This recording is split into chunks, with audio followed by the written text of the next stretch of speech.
بسم الله الرحمن الرحيم.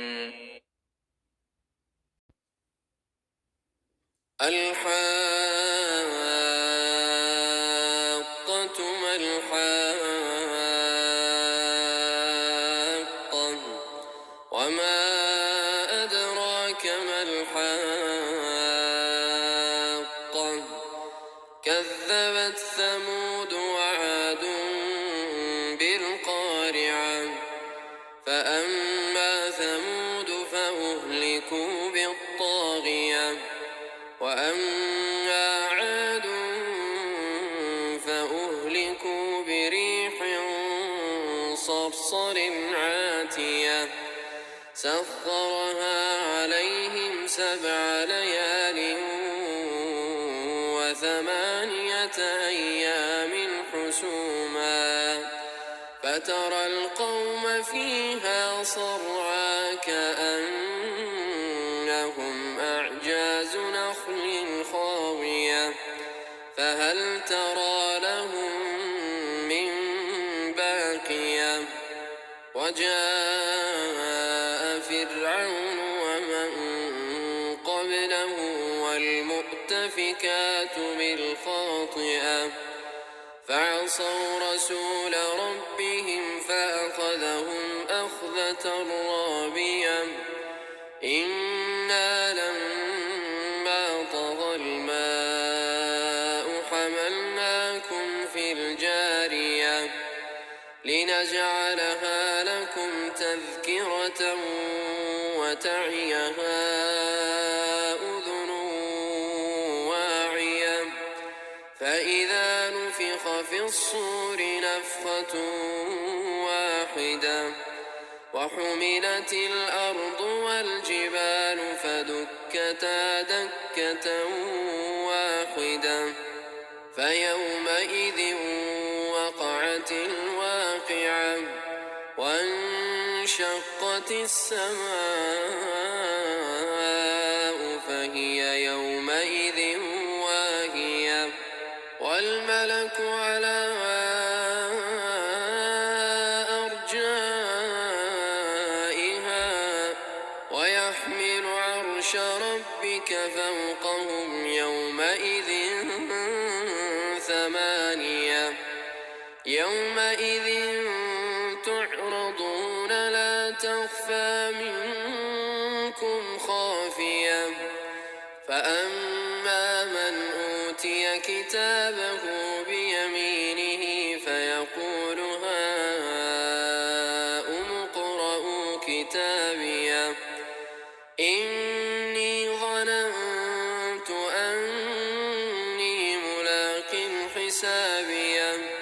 فهو في عيشة راضية في جنة عالية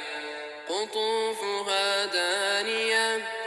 كلوا واشربوا هنيئا بما أسلفتم في الأيام الخالية وأما من أوتي كتابه بشماله فيقول يا ليتني لم أوت كتابيه ولم أدر ما حسابيه يا ليتها كانت القاضية ما أغنى عني ماليه هلك عني سلطانيه خذوه فغلوه ثم الجحيم صلوه ثم في سلسلة ذرعها 70 ذراعا فاسلكوه إنه كان لا يؤمن بالله العظيم ولا يحض على طعام المسكين فليس له اليوم هاهنا حميم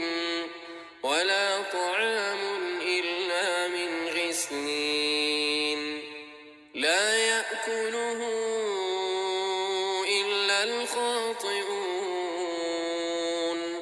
فلا أقسم بما تبصرون وما لا تبصرون إنه لقول رسول كريم وما هو بقول شاعر قليلا ما تؤمنون ولا بقول كاهن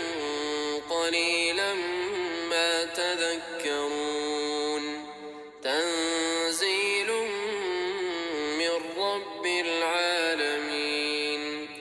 ولو تقول علينا بعض الأقاويل لأخذنا منه باليمين ثم لقطعنا منه الوتين فما منكم من أحد عنه حاجزين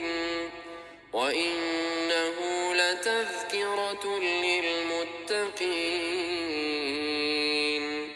وإنا لنعلم أن منكم مكذبين وإنه لحسرة على الكافرين وإنه لحق اليقين فسبح باسم ربك العظيم